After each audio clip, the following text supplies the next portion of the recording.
자, 이번 주제로는 동물병원에서의 그 억울한 죽음 방지법 또는 동물 의료사고 그 예방법이 되겠습니다. 그래서 키워드로는 수술과 시술의 삼위일체. 여기서 이제 삼위일체라는 건 수술 관련된 사람들 또 이제 동물, 그래서 반려동물과 반려인 동물의사가 이 삼위일체가 돼야 한다는 얘기입니다. 그리고 이제 연령별 선택, 그 성장기, 청년기, 노년기, 그리고 질병을 대하는 자세, 그 세 가지로 풀어보도록 하겠습니다. 자, 그 수술이나 시술은 마취를 대부분 하기 때문에 마취에서 못 깨어나는 경우가 있기 때문에 상당히 망설여지죠. 그리고 제일 큰 결정은 본인이 원래 다니던 그 단골 동물병원에서 수술을 또는 시술을 해야 하는지, 또는 이제 전문병원, 외과 전문 동물병원이라든가 내과 전문 의가 있는 2차 동물기관이라든가 그 대학병원에서 할 수도 있죠. 그래서 일단 우리가 그 동네 병원이라고 하는 1차 병원에서는 일반적인 그 외상, 그 외부에 난 상처라든가 중성화 수술, 항문낭 수술, 이런 부분들은 그리 어려운 수술이 아니죠. 그래서 이런 부분은 비용적으로도 그렇고 동네 병원에서 하는 게 바람직합니다. 그래서 중성화 수술도 그리 어려운 수술, 아주 기본적인 수술이기 때문에 동네 병원에서 하기를 권합니다. 하지만 그 1시간 이상 오래 걸리는 수술, 그리고 이제 재발이 돼서 조직에 유착이 생기게 되면 출혈이 많아질 수도 있죠. 그래서 이제 혼자 수술하는 병원보다는 그 스텝이 여럿이 있는 2차 병원이나 그 대학급 병원을 추천하지요. 그래서 이런 부분도 그 동네 병원, 그 단골 병원하고 그 상담해서 결정을 하면 됩니다.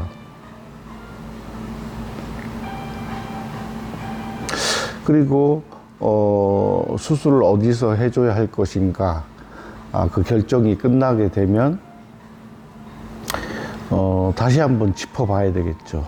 이 수술을 꼭 해야 하는가, 이 수술을 꼭 해야 하는가, 이러한 부분은 담당 동물 의사와 한 30여 분에 걸친 그 깊은 상담을 통해서 결정을 할 수 있겠죠. 그리고 두 번째로 중요한 부분은 수술 날짜와 시간입니다.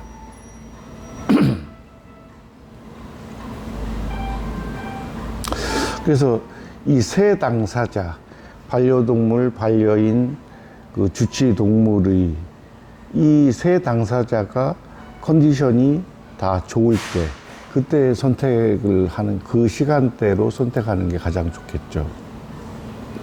그래서 보호자의 입장에서는 그 수술이나 시술 당일이나 전날이 됐든 그 왠지 느낌이 안 좋다든가, 또는 동물병원 표정이 좋지 않은 걸 파악했을 때, 그리고 주치동물 의사의 표정에서 어떤 망설임을 보일 때는 수술이나 시술 날을 새로 잡는 것이 좋겠죠. 물론 주관적인 부분이긴 하지만 이 결과로 봤을 때는 상당히 그 의료사고를 줄일 수 있는 아주 중요한 요인이 됩니다. 그래서 반려동물의 관점에서 보자면 원래 겁이 많은 그 반려동물이라 예방접종만 하러 가도 이렇게 가기 전에 벌벌 떤다든가, 또 병원에서도 그렇고, 또 집으로 귀환했을 때도 이제 그 자기를 데려가서 아프겠다는 부분에 대해서 이제 떼를 쓰는 아이들도 있죠. 하지만 그 반려인이 최소 한 달 이상 이렇게 반려동물과 살아보면 그 아이에 대한 이제 성향 파악이 다 끝나게 되죠. 그래서 그런 일반적으로 뭐 무서워하고 이런 것과는 달리 수술이나 시술적인 부분으로 들어가게 되면 일반적으로 겁을 내는 것과는 조금 다른 양상의 행동을 했을 때는 주의를 해야 됩니다. 그래서 반려동물 입장에서는 반려동물이 영양 상태, 즉 막 일주 한 달 전부터 현재까지 음식을 먹는 횟수라든가 양이 일정하게 유지가 되는가. 또 중요한 거는 이제 산책이죠. 몸 상태에서는 영양분도 중요하지만 현재 대사순환을 정상으로 유지시켜주는 게 이제 산책이기 때문에 이 산책이 최소한 뭐 일주에 3회 이상은 돼야 하는 부분인데, 이제 최근 들어서 그러한 부분의 것이 없었다면 또 문제가 될 수도 있어요.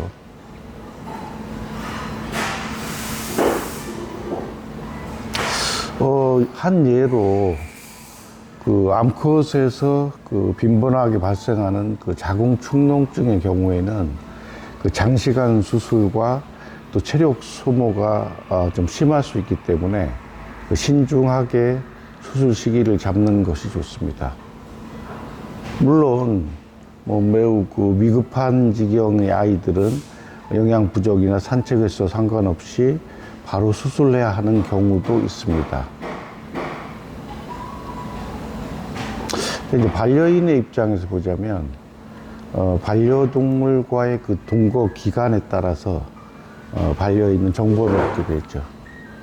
평소와 같은 컨디션, 식사 횟수, 산책 주기와 횟수, 수면 시간의 증감 등을 반려인은 잘 살펴봐야 되겠죠. 그 사람도 몸이 좋지 않으면 평소보다 더 자주 길게 잠을 자죠. 그래서 본능적으로 내가 그렇게 하라고 시키는 거로 보면 되죠. 동물도 그렇죠. 특히 진돗개의 경우에는 아주 민감해서 조금이라도 문제가 생길 우려가 있다면 매우 조심스럽게 행동을 해요. 그런 이유로 진돗개는 과식을 하는 애들이 거의 없죠.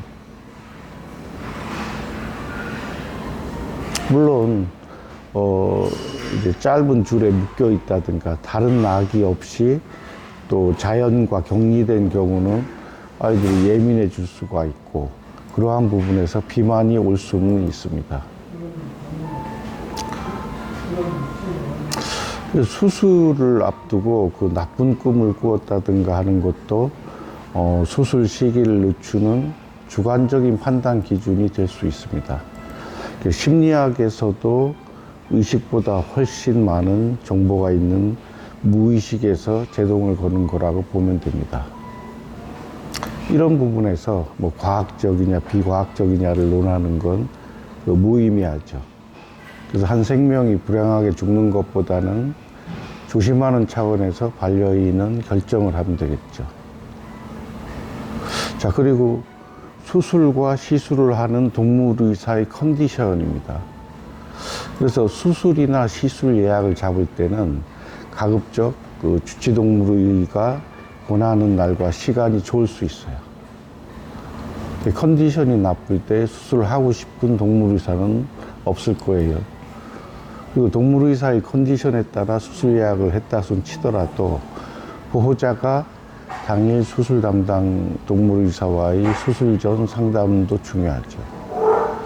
좋은 컨디션일 거라 수술날을 잡았지만 동물의사의 가정사나 개인사로 인해 나쁜 컨디션으로 수술을 진행해야 되는 경우도 간혹 있죠.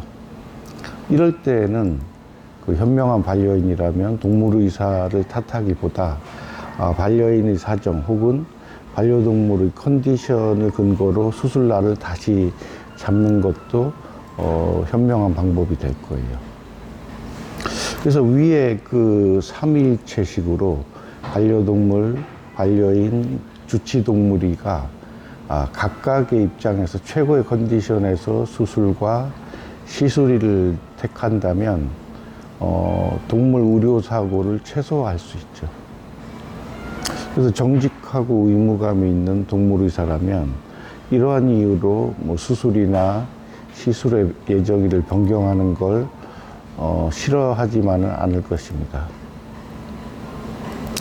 자, 그동안 그 카이의 그 동물 의료사고 예방 경험 3가지를 한번 들어보죠. 자, 사례 1로 중성화를 예약한 시주 암컷 얘기입니다. 나이가 3년 정도니까 뭐 한창 청년기죠. 하지만 이 아이는 중성화 시기를 1달에서 최소 3달로 미뤘어요. 그 이유는 보호자인 그 중학생이 얘를 데려왔는데, 얘가 이제 혼잣말식으로 요즘 애가 참 움직이지도 않고 먹는 것도 좀 뜸하다. 산책도 뭐 집안일로 인해서 뭐 1달 정도 못 시켜줬다고. 그래서 약간 걱정하는 그 말로 얘기를 했죠. 그 순간 과거 비만이 남고서의 중성화 수술에서 그 복부에 가득 찬 지방으로 인해 출혈점을 잡지 못해서 오랜 수술 시간과 후처치에 애를 먹은 적이 있어요. 그래서 바로 이제 중학생 어머니와 보호자와 통화해서 수술 연기하는 게 낫겠다 얘기를 드리고, 그 이후에 수술해서 무난하게 그 수술을 마치고 후처치도 문제없이 끝났죠. 그래서 반려동물은 일주일에 최소 3회 이상 30분 정도 산책을 했을 때 그 좋은 건강 상태를 유지하죠. 비만에다 산책도 안 하는 애들은 동물 의료 사고의 발생이 아주 높아지죠. 그래서 이러한 경우는 보호자의 판단에 따라서 바로 수술을 진행하자고 하는 동물 담당 수술 예정의와 상담을 통해서 그 날짜를 잡는 게 좋습니다. 그 사례 2로는 안락사와 관련된 진료가 있었어요. 한국이 중국으로의 진출 막바지에 있었던 일인데, 한 30살 정도 되는 예비 신부가 2아이를 데려왔는데, 한 아이는 이제 뭐 1년 정도 된 찌와와였고, 또 다른 한 아이는 한 13년, 이제 사람으로 치면 이제 중년 정도 된, 중년에서 이제 노년을 넘어가려고 하는 그런 찌와와였는데, 보호자가 그런 얘기를 해요. 이 나이든 13년 된 넘은 애가 일주 넘게 사료도 못 먹고 몸이 많이 안 좋아서 이제 오래 못 살 것 같다. 그 어머니도 암 수술로 최근 큰 비용이 뭐 몇 억이 나갔다 하더라고요.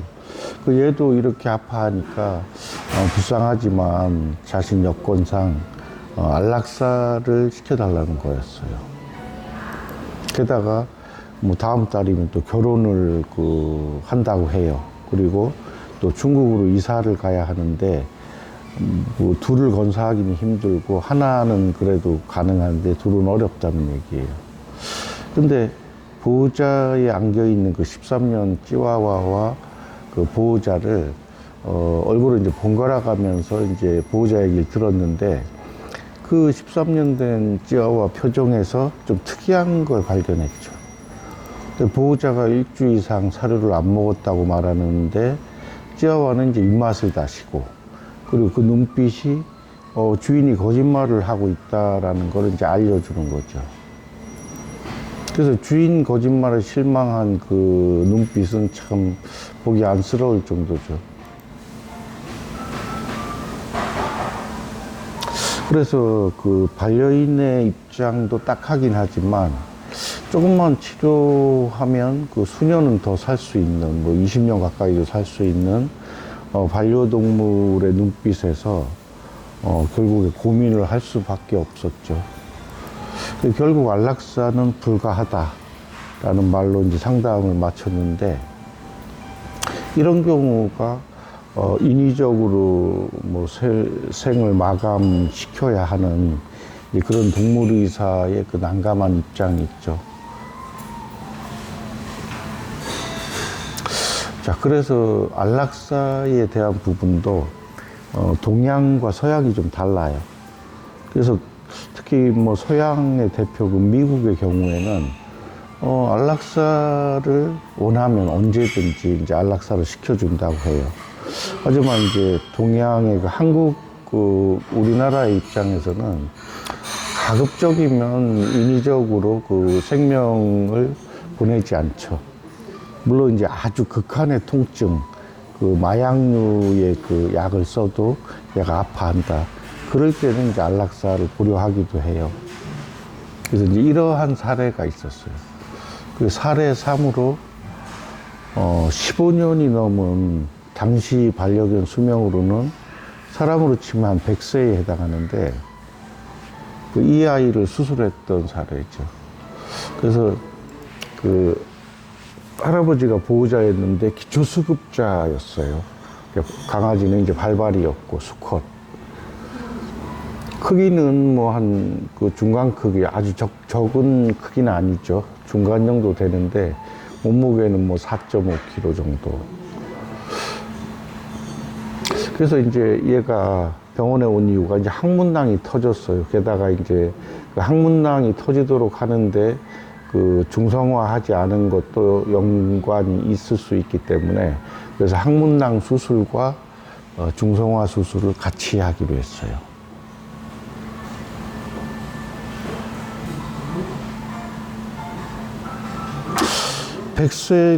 사람으로 지금 100세가 된 반려동물은 이제 수술을 하겠다고 결정을 내린 이유는, 일단 그 강아지의 그 움직임이 상당히 그 젊은 강아지들 못지 않았고, 그리고 눈빛이 또릿또릿해요.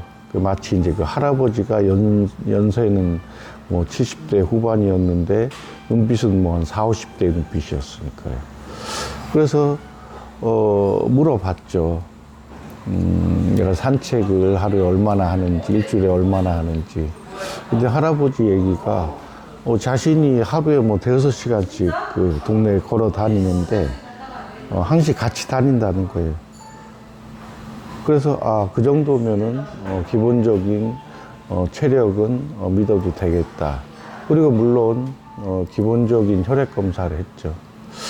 역시 놀라울 정도로 건강한 수치가 나왔죠. 그래서 1시간에 걸친 항문낭 제거 수술, 그리고 중성화 수술을 동시에 진행을 했고, 이 아주 놀라운 거는 이 마지막 봉합을 딱 하고 소독을 딱 끝내니까 얘가 눈을 딱 뜨는 거예요. 어찌 보면 그 얘가 이제 5분 정도 꿈틀거리더니 벌떡 일어나서 배고프니 이제 밥 달라고 하듯이 이제 그 입을 짭짭거려요. 물론 이제 바로 주면 구토를 해서 안 되겠죠. 그래서 이제 최대한 빨리 뭐 이제 수액을 맞춰줬지만 그래도 배고픔은 느낄 수 있으니까. 그 사람도 환갑이 넘으면 그 세상 이치를 깨닫는 사람들이 있는데, 이 아이는 뭐 사람으로 치면 100살이니까 거의 반려견인지 이제 도통한 반려견인 셈이죠.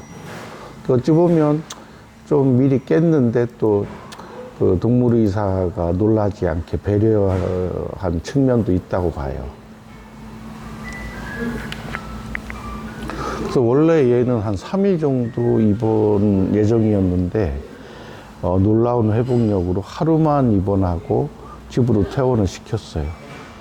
한마디 더 하자면 그 할아버지가 이 애에게 이제 그 15년간 그 줬던 사료는 우리가 이제 진도 사료라 그래서 뭐 10kg 정도 되는데 10,000원 전후의 금액, 그 당시에 이제 2001년, 2년 정도였으니까 그 당시에 뭐 10,000원 전후였던 거로 기억을 해요. 그래서 이 큰 포대를 사놓고 대신에 이제 검은 봉지에 이렇게 소분을 해서 뭐 1~2달씩 먹였다고 해요. 대단하죠. 그래서 아주 적급의 사료를 먹었음에도 불구하고 수술 후에 그 회복력이라든가, 그래서 이런 부분에서 우리가 뭐 고급 사료라든가 또 이제 고급의 것들을 해준다고 해서 애들이 건강한 건 아니고, 일단 반려동물과의 유대관계, 그 반려인과 반려동물의 유대관계. 이 사례에서 보면 이 할아버지랑 하루에 5시간 이상을 같이 했던 부분들이 정신적으로나 육체적으로 상당한 도움이 준 걸로 알 수 있죠. 자, 이제 그 보너스로 반려동물에 쓰이는 약물에 대한 얘기를 해보죠.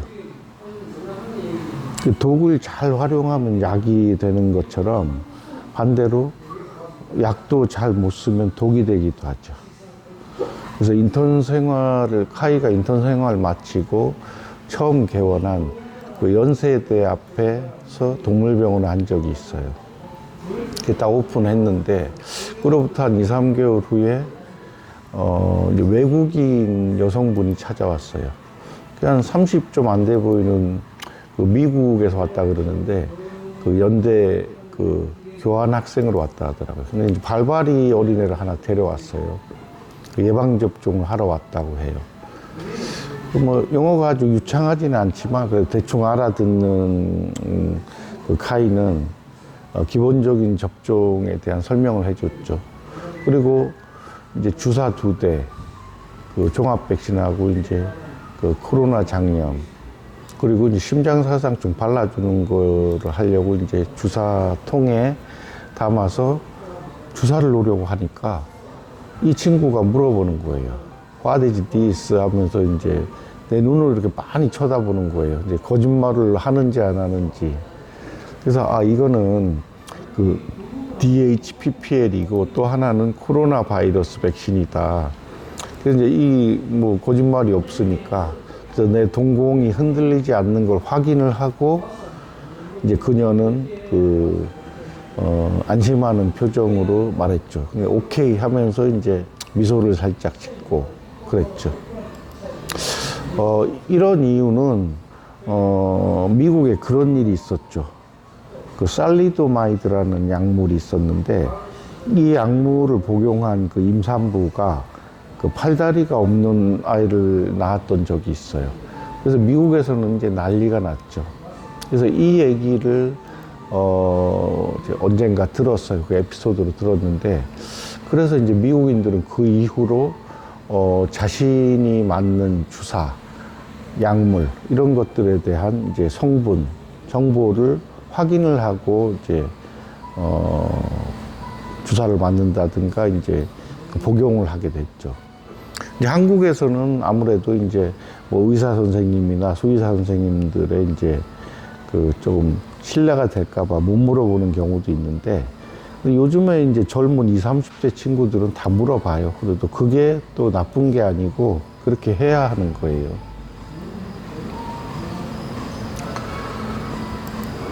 그런 이유가 우리가 참 사회를 살다 보면 아이러니하게도 이제 믿고 맡기면 악용을 하는 경우가 있고, 또 그 약성분을 찾아서 뭐 공부하는 것까지는 바라지는 않지만, 이 투여되는 약물에 대한 그 부작용이 있는지, 주효과는 뭔지, 이런 부분 정도는 물어봐도 괜찮습니다. 그래서 수술과 시술의 경우는, 성공 확률이 어느 정도 되고, 그리고 혹시라도 있을 수 있는 그 부작용에 대해서 수술 전에 그 상담해 보는 것도 상당히 중요합니다.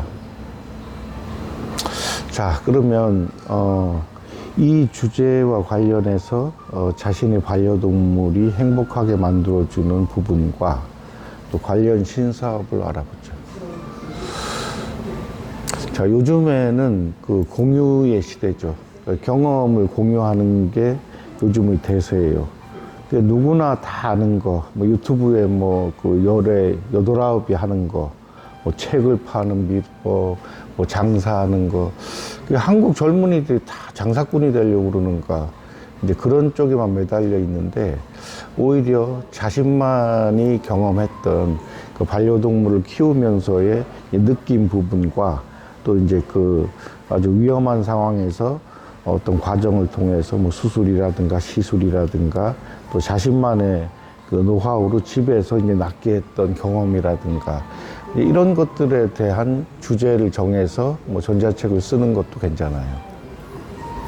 앞으로 반려동물은 특히 이제 품종도 많고, 그 반려동물에 대해서는 무한한 애정을 가진 게 이제 반려인이기 때문에 그래서 과거와 달리 이제 러프한 것보다는 아주 섬세한, 마치 이제 일본의 뭐 애니메이션 만화처럼 아주 섬세한 부분에 있어서 그러한 이제 말투라든가 이제 그 장면 이런 거에 이제 매니아들이 생길 거예요.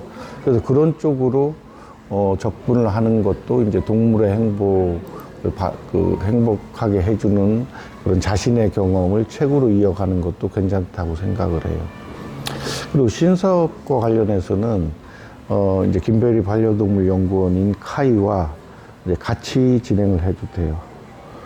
왜냐하면 이제 전문적인 지식과 경륜이 필요하고, 그래서 이런 부분은 자신에게 딱 맞는 동물병원 및 그 동물의사 매칭 서비스라는 신사업도 괜찮습니다. 이 부분은 어찌 보면 그 동물의사만 할 수 있을 것 같아 보이지만, 그 동물의사와 그 반려인의 그 두 가지 관점이 합쳐져야 성공할 수 있는 그 플랫폼이 될 것입니다. 사실 현재 반려동물의 용품을 취급하고 있는 회사들이 이제 그들이 만들어 놓은 거를 이제 반려동물 플랫폼이라 하는데 30점도 안 되죠. 그 완성도가. 그래서 카이에서는 이제 이 정도는 한 80점은 돼야 반려동물 플랫폼이라 할 수 있지 않느냐. 그런 것도 이제 구상을 해놨어요. 자, 그래서 동물 의료사고를 예방하는 방법, 이 주제와 관련해서 또 이제 유료 강연 다른 것들이 있죠. 그 첫 번째가 내게 맞는 전문가 찾아내는 방법과 활용법. 그리고 두 번째로 아무도 알려주지 않는 로우 리스크 하이 리턴. 이 두 가지를 추천합니다. 자, 이번 주제에 대해서는 행복하기 위해서는 그 돌연사, 의문사, 의료사고 이런 부분을 황당하게 겪으면 안 되겠죠. 그래서 어찌 보면 행복 이전에 아주 기본적인 부분에서 반려인이 알고 있어야 할 사항입니다. 이것으로 마치도록 하겠습니다.